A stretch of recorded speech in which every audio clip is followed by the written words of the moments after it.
Okay folks, so today we're going to talk about cameras. So we had a couple questions of people asking, we've seen the Blackmagic camera, what are you shooting on? Because you're showing us not Blackmagic footage. The A-cam is going to be the red. Here she is. It's kind of a Frankenstein rig right now. And I actually have the iPhone mounted to it to keep it steady. And that way I can do stuff without my hands when I want to talk to you guys. But we're shooting on, so A-cam is all the red, shooting 4K, red code, uncompressed, more or less. And for B-cam, we actually have two Blackmagic cameras, the production 4K cameras. For B and C cam, we've been shooting Blackmagic.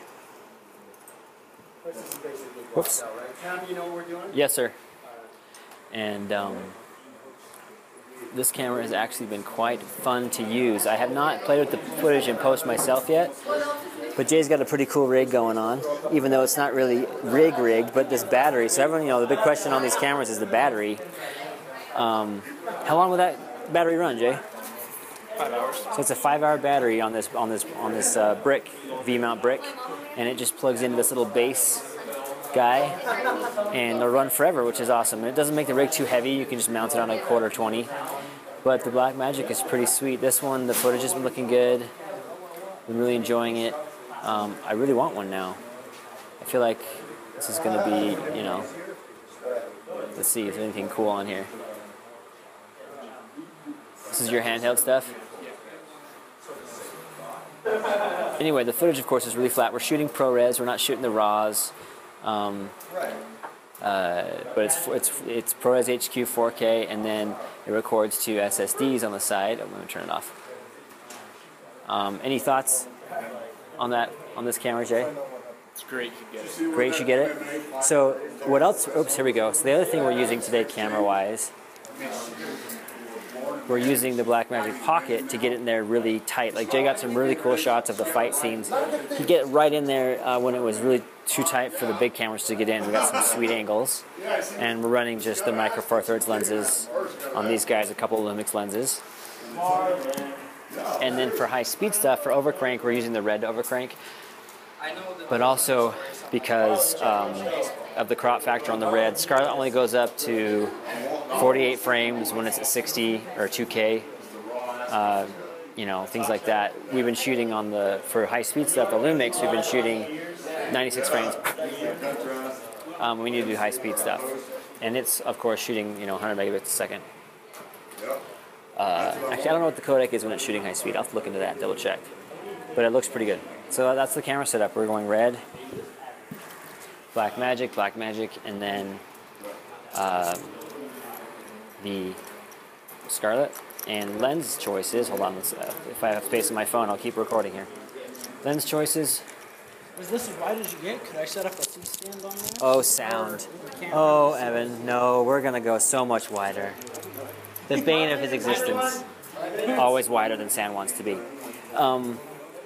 We've been running these Rokinon lenses, these primes, Rokinon primes, my Rokinon primes, 14, 24, 35, 85 cine lenses, and the 50, the Canon 50. And then for camera, for the red, we've been running. We started off with the Red Pro Zoom, but it's really been too big for this show for how much handheld we've been doing. And so I've mostly been running the Canon L Series 24-70 Zoom, so it's been good. But that's what we've been working with. And I would also I'll throw the Rokinon 85 when we want to get something that's super depth control-y, because it's a super fast lens. Anyway, that's the camera setup, and then for monitoring, again, the Blackmagic, we were going to put out and wireless to the monitor, but it's SDI, and I only have this wireless HDMI right now. And I haven't gotten a box for that yet. And then for the red, we're just doing my old school Frankenstein wireless HDMI that comes HDMI out of the red into the small HD with the LCD viewfinder, out of the small HD into the transmitter, out of the transmitter over to the director's monitor so they can monitor where they need to. Because there's nothing worse than being tethered as a camera guy. Nothing worse, ever. And that's it, I think. No real lighting tutorial today so far. We're just working with this little scene. We got the 2500 up there in the corner, shooting through some purples, kind of like a club scene. This blue LED, we're super wide. This was walked in before to give some rim on some people. Tweenie shooting through some silk for a nice soft tungsten fill. I got an LED hiding back there in the corner to shoot on this guy. It's a blue LED.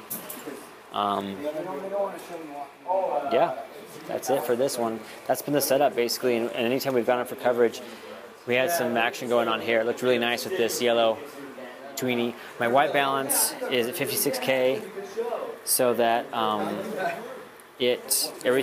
the tungsten stuff's really warm, and all the daylight fixtures we've been putting blue on, so it comes across bluer, just to add some color to the scene. So that's what we've done so far. Yeah.